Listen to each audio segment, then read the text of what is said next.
Welcome to রানুর বদির চ্যানেল। রানুর বদির চ্যানেলে আপনাদের সকলকে স্বাগত। তো দেখতে থাকুন রানুর বদির চ্যানেল। একটা সুন্দর সকালে আবার আপনাদের স্বাগত। তো এখনও পুরোপুরি কিন্তু সকাল হয়নি, ভোর ভোর। তো দেখুন সূর্য মামা উঁকি মারছে আর নিচে সমস্ত কাজ শুরু হয়ে গেছে। এই যে ত্রিপল খাটাচ্ছে, এখানে সব দোকান বসে যাবে আর গম গম করে দোকান চলবে। প্রত্যেক দিনে যেটা কাজ, রান্নাঘরের কাজ আমার স্টার্ট হয়ে গেছে। রান্না করছি আর আজকে বেশি কিছু করব না। প্রচণ্ড গরম পড়েছে। আপনাদের জেলায় যেখান যেখান থেকে দেখছেন জানাবেন কতটা গরম পড়েছে। আমার তো প্রচণ্ড গরম লাগছে, হাঁসফাঁস করছে শরীর আর সমানে ঘামছি, এত ঘামছি কি বলবো। তাড়াতাড়ি শুনছি স্কুল ছুটি পড়ে যাবে, হয়ে গেলে ভালো, কারণ বাচ্চাদের খুব কষ্ট হচ্ছে। তার থেকেও বেশি আমরা বলেছিলাম যে মর্নিং স্কুল করে দিতে, তাহলে বাচ্চারা মর্নিংয়ে এসে 9:30 10টার মধ্যে চলে যাবে, আমরা 11টা সাড়ে, দেখা যাক কি হয়। তো আজকে না আমি বানাবো শুক্তো। এই গরমে শুক্তো খেতে ভীষণ ভালো লাগে। তো শুক্তোর জন্য দেখুন এই যে ডাঁটা, রাঙা আলু, কাঁচকলা সব নিয়ে নিয়েছি। ওদিকে উচ্ছে আলু ভাজা হচ্ছে, এরকম লম্বা লম্বা কেটেছি। এদিকে কুকুরের মাংস হচ্ছে আর ওদিকে না ম্যাগি বসিয়েছি। সকালে যে রুটি বানিয়েছিলাম সবাই খেয়ে নিয়েছে, আমাদের কম পড়েছে, মানে আমি, শাশুড়ি মা আর সেজে পিসি, মানে রানুর মা খাবে, সেই জন্য আবার ম্যাগিটা বসালাম। আর এদিকে দেখুন একটু পেঁপে দিয়ে দিলাম। পেঁপে দিলেও বেশ ভালো লাগে উচ্ছেটা খেতে। আর উচ্ছের গুণ কী বলুন তো, উচ্ছের মধ্যে যত দুধ দেবেন তত উচ্ছের স্বাদ ভালো হবে। তো আমি কি করে উচ্ছে রান্না করি আজকে আপনাদের দেখিয়ে দেবো। এবার এই যে তরকারিগুলো সব ভাজা হচ্ছে আর একটু গোটা সর্ষে দিয়ে দিয়েছি, ওটা সোমবারা দেওয়ার জন্য। আর এই যে পুরো একটা দুধের প্যাকেট 1/2 লিটার এর মধ্যে দিয়ে দেবো। দুধটা বরফ হয়ে গেছে দেখুন, তো গলে যাবে রান্না করতে করতে, কোনো অসুবিধা নেই। আবার ডাঁটাগুলো দিয়ে দিলাম। হ্যাঁ, এইবার এই কড়াইতে একটু বড়ি ভেজে নিচ্ছি। বড়ি দিলে কিন্তু স্বাদটা অন্যরকম হয়। বড়ি ভাজা হয়ে গেছে, এবার এর মধ্যে বড়িগুলো দিয়ে দিলাম। তো চলুন রান্না করতে করতে আপনাদের সাথে গল্প করা যাক। শুধু কি শুক্তো হবে, মাছও করতে হবে। আর মাছের কালিয়া তো মাস্ট। সাথে আমাদের ম্যাগি কিন্তু তৈরি হয়ে গেল। কথা বলতে বলতে একটু পেঁয়াজ কুচি দিয়ে দিই। আমি, আমার শাশুড়ি আর সেজো পিসি, মানে রানুর মা, 3 জন মিলে ম্যাগি খেয়ে নিই। চলুন ঝটপট। পিসি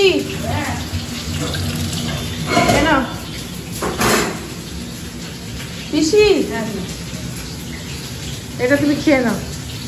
তো এবার শাশুড়ি মাকে দিয়ে আমি নিজে খেয়ে নেবো। এই যে শুক্তোটা হচ্ছে, এর মধ্যে কাঁচা লঙ্কা দিয়ে দিলাম, একটু ঘিও দিয়ে দিলাম, ব্যাস, আর কিচ্ছু লাগবে না।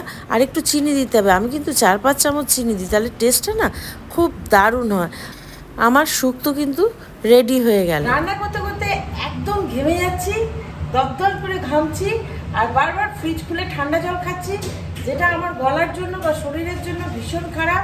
রানু 4 থেকে 5 বার চান করছে। রানু ভিডিও করতে চাইছে না, এই গরমে আমারও খুব কষ্ট লাগছে, সেজন্য ওকে জোরও করছি না। ও একটু ফ্রি হলেই রানুর দুনিয়া আসবে। তো শুক্তো আমার হয়ে গেছে রেডি। আর এই যে মাছের ঝোলটাও হয়ে গেল, একবারই করে নিলাম পাশাপাশি দুটো কড়াইতে। আর সব রান্না কমপ্লিট এই গরমের মধ্যে হাঁসফাঁস করতে। হ্যাঁ, আজকে কিন্তু আম দিয়ে ডাল করেছি, টকের ডাল। আমার রান্না বান্না সব হয়ে গেছে। ওই যে পুচকি ঘুরে বেড়াচ্ছে। আর এখন আমি স্কুলে যাব। আর দেখা যাক আজকে প্রোগ্রামটা কি হয়। আজকে বৃহস্পতিবার।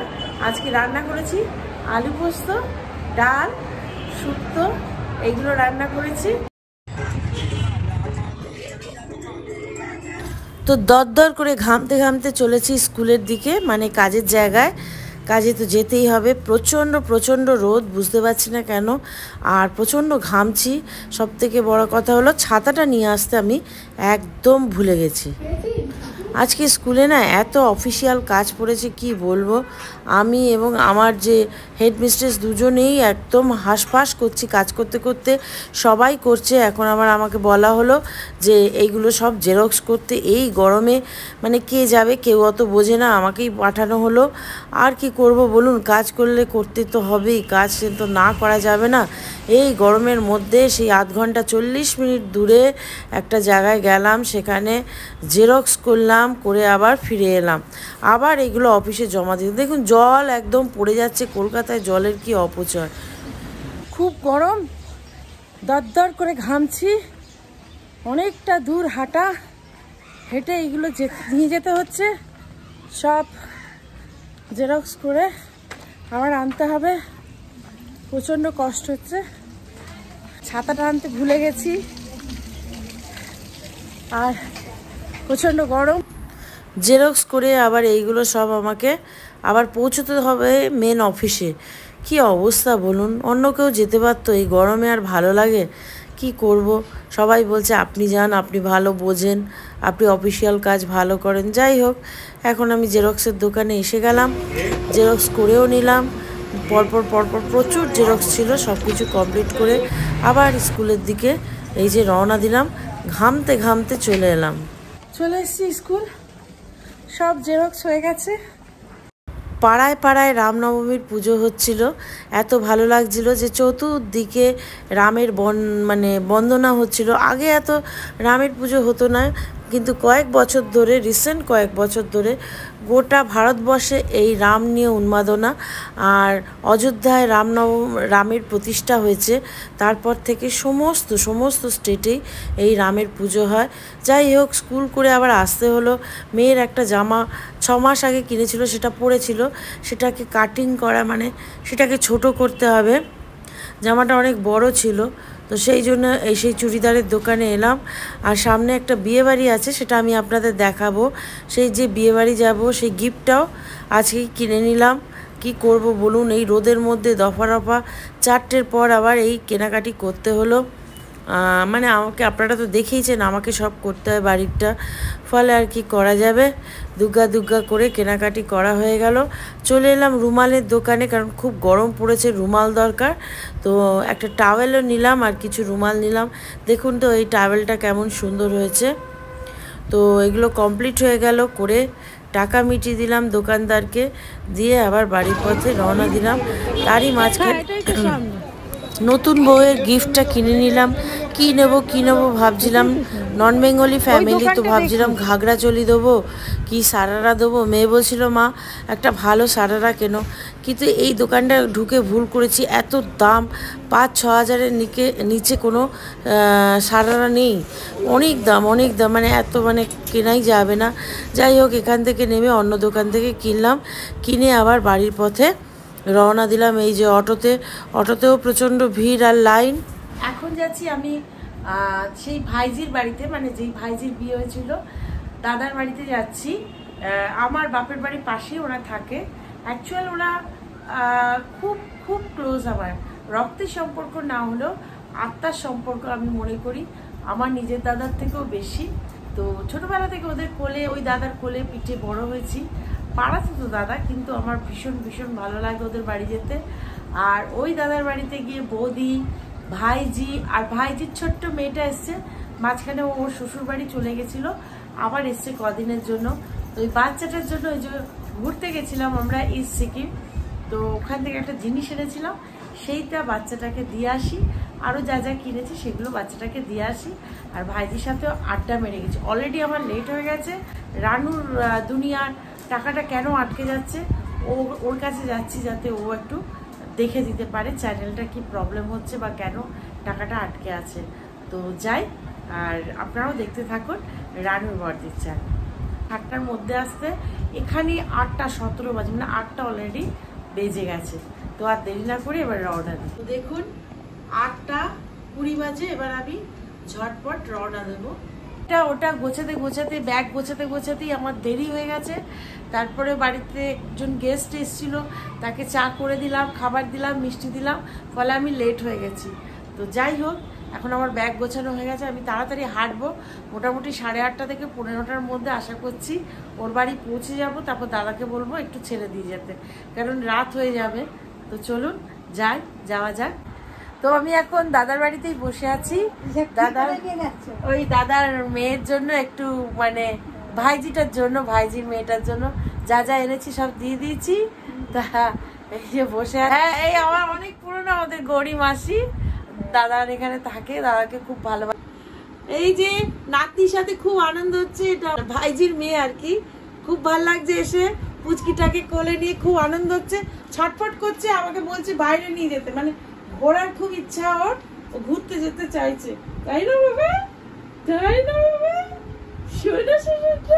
ওই দাদার বাড়ি থেকে আবার নিজের বাড়ি এসেছি, মার সাথে দেখা করলাম, দাদা বৌদি বুবু সবার সাথে দেখা হয়ে গেছে। এবার আমি বাড়ি চলে যাচ্ছি, কারণ অনেক রাত হয়ে গেছে। দেখি বাস পাই তো ভালো, নালে হেঁটে যেতে হবে। তো এখন আমি বাড়ি যাচ্ছি, দেখা যাক বাস পাই কিনা, নাহলে হেঁটে হেঁটে যেতে হবে। তো এখন রাস্তা একদম শুনশান হয়ে গেছে, আর এখন প্রায় 10টার মতো বাজে। দাদা বাড়ি নেই, নালে দাদাই দিয়ে আসতো গাড়ি করে। দাদা এখনো বাড়িতে এসে পৌঁছয়নি অফিস থেকে, আরেকটা কি কাজ আছে, তার জন্য দাদার দেরি হচ্ছে। তো দেখি আমি একাই যাই। কলকাতার রাস্তায় এই একটা নিশ্চিন্ত, যত রাতই হোক না গাড়ি ঘোড়া সবই চলবে, আর পুলিশও আছে, ফলে ভয়ের কিছু নেই। আমি দিব্যি চলে এলাম হেঁটে হেঁটে বাড়ির কাছে। ব্রিজটা একটু শুনশান, তাও এই একটা দুটো লোক তো যাচ্ছেই, আমার কোনো অসুবিধা হলো না। খাবে না বলে কোথায় পালিয়ে আছে দেখুন, খাটের একদম কোনায় চুপটি মেরে বসে আছে। জনই না কিছুতেই ওষুধ খেতে চায় না। যাই হোক, আমার মেয়ে KFC থেকে কি কিনেছে ওর টিউশনির টাকায়, বলছে মা এটা খাও, এটা তোমার জন্য আমি আনিয়েছি। মানে আমি খুব চিকেন পাকোড়া খেতে ভালোবাসি, ওই চিকেন পপকর্ন আনিয়েছে। আমি আবার বকাবকি করলাম, ওই যে লুসি তাকিয়ে আছে ও খাবে, বকাবকি করলাম কেন আবার এতগুলো পয়সা খরচা করতে গেলি, এরমভাবে পয়সা খরচ করা উচিত না। ও বলছে মা খাও, কিছু হবে না, একটু খেলে কিচ্ছু আমার পয়সা খরচা হবে না। যাই হোক, খেলাম, ভালোই লাগলো, টেস্টটা খুব সুন্দর ছিল। তো আজকে এই পর্যন্তই, এখন ভিডিওটা শেষ করতে চলেছি। তো সারাদিন ধরে যা যা করেছি সব কিছু আপনাদের সামনে উপস্থাপন করেছি।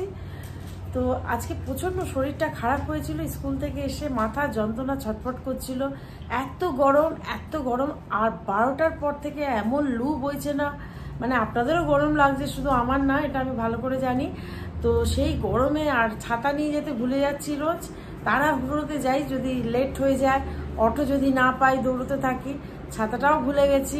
তো যাই হোক, কোনো রকমে স্কুলে গিয়ে আবার স্কুলের এত কাজ আপনারা দেখেছেন, বাইরে গিয়ে সেই 40 মিনিট যে আমি রোদে হেঁটেছি, 40 মিনিট যাওয়া মানে আমার প্রচণ্ড লু লেগে একদম মাথা ফাতা ধরে গেছে, খুব মাথা যন্ত্রণা আজকে করছে, কিছু করার নেই। যাই হোক, তো আজকে গেছিলাম আমার ছোট মেয়ে একটা ছোট্টবেলা বান্ধবী বিয়ে, মানে ওর বয়স খুবই অল্প, কিন্তু এত তাড়াতাড়ি কেন বিয়ে দিচ্ছে ওর মা বাবা জানি না। অ্যাকচুয়ালি ওর বাবা নেই, মারা গেছে করোনাতে, আর তারপরে মা একা মানুষ করছিল মেয়েটাকে। তো যাই হোক, ওর জন্য অনেক শুভেচ্ছা, ওর জন্যই, ওরই বিয়ে, আর নন বেঙ্গলি ওরা, আর ওরই জন্য আমি ড্রেস কিনতে গেছিলাম। মেয়ে বলেছিল মা ঘাগরা বা সারারা কিছু একটা দেবে, সেটার জন্যই বড় বাজার গেছিলাম, আর কিনেও নিয়ে এসেছি। তো কালকে নেমন্তন্ন, ফ্যামিলিকেই, পুরো ফ্যামিলিকে আমাদের নেমন্তন্ন করেছে। তো অবশ্যই আমি আর আমার মেয়ে যাব। একদম লোয়ার নার্সারি থেকে দুজনে পড়েছে। বললাম ওইটুকু বাচ্চার বিয়ে কিরে। আমি আমার মাকে ফোনও করেছিলাম যে এত তাড়াতাড়ি দেবেন না, তো বলছে না দিদি, বাবা তো নেই, ভালো একটা সম্বন্ধ পেয়েছি। যাই হোক, ওর আগামী জীবনের জন্য অনেক অনেক শুভেচ্ছা। গিয়ে তো শুভেচ্ছা দেবই, আর ভিডিও আমি করব, আপনাদের দেখাবো বিয়েবাড়ি। আর ওর মা, করোনাতে ওর বাবা মারা যাওয়ার পর মা একা ওই ছোট্ট মেয়েটাকে নিয়েছিল। তা কালকে ওর বিয়ে হয়ে যাচ্ছে, অনেক আশীর্বাদ রইল ওর ভবিষ্যৎ জীবনের জন্য। মনটাও খারাপ লাগছে, একদম আমার ছোট মেয়ের সাথে একদম লোয়ার নার্সারি থেকে পড়েছে দুজনে মিলে। তো যাওয়ার তো ইচ্ছা আছে কালকে, দেখি, বারবার বলেছে ওরা আপনি যাবেন। হ্যাঁ নিশ্চয়ই আমি যাব, একদম ছোটবেলার বন্ধু, যেতেই হবে, কিছু করার নেই। তো যাই হোক, আজকে এই পর্যন্তই। আর আজকে মায়ের ওখানে গেছিলাম, মায়ের শরীরটা ভালো নেই, দেখে মনটা খুব খারাপ লাগছিল, আর এত মাথা যন্ত্রণা করছিল যে আমি ভালোভাবে কথাই বলতে পারছিলাম না। তো এসে ওষুধ খেয়েছি, তারপর 8 ঘন্টা রেস্ট নিয়েছি, তারপর রাতে রান্না হয়েছে, সব কিছু সবাইকে খেতে দিয়েছি। আর এই এখন ভিডিওটা শেষ করতে চলেছি, মানে কমপ্লিট হয়ে গেছে ভিডিওটা, এটা লাস্ট, এই ব্লগটা যোগ করে দেবো। তো এখন ভয়েস ওভারও বাকি আছে। তো যাই হোক, অনেক রাত হয়েছে, আপনারা শুয়ে পড়ুন, গুড নাইট। আবার দেখা হবে কাল বাদে পরশু, মানে একদিন বাদে একদিন করছি, যেহেতু আমার এটা গতকাল এই ভিডিওটা আসার কথা ছিল, কিন্তু আমি করতে পারিনি গরমের জন্য। আর রানু তো এই গরমে এত নাজেহাল যে রানুর ভিডিও ওই জন্য আসছে না। তো আপনারা তো জানেন রানু একজন স্পেশাল চাইল্ড, সেই জন্য রানুকে আমি তো জোর করতে পারি না, ও যখন ফ্রি মাইন্ডে থাকে, ভালো মনে থাকে, তখনই ওর ভিডিওগুলো আমি পোস্ট করি। তো যাই হোক, নিশ্চয়ই রানুর ভিডিও আমি দেব। আর সকলে ভালো থাকবেন, সুস্থ থাকবেন। আজকে এ পর্যন্তই। আর আপনাদের ভালোবাসা, আমার যে ভিডিওগুলো অনেক বেশি এগিয়ে চলেছে শুধুমাত্র আপনাদের ভালোবাসা। এই ভালোবাসার দাম আমি যেন রাখতে পারি। আর আপনাদের ধন্যবাদ জানিয়ে ছোটো করব না, যেভাবে আমার পাশে রয়েছেন আপনারা। তো এখন গুড নাইট, আবার দেখা হবে কাল বাদে পরশু। টাটা।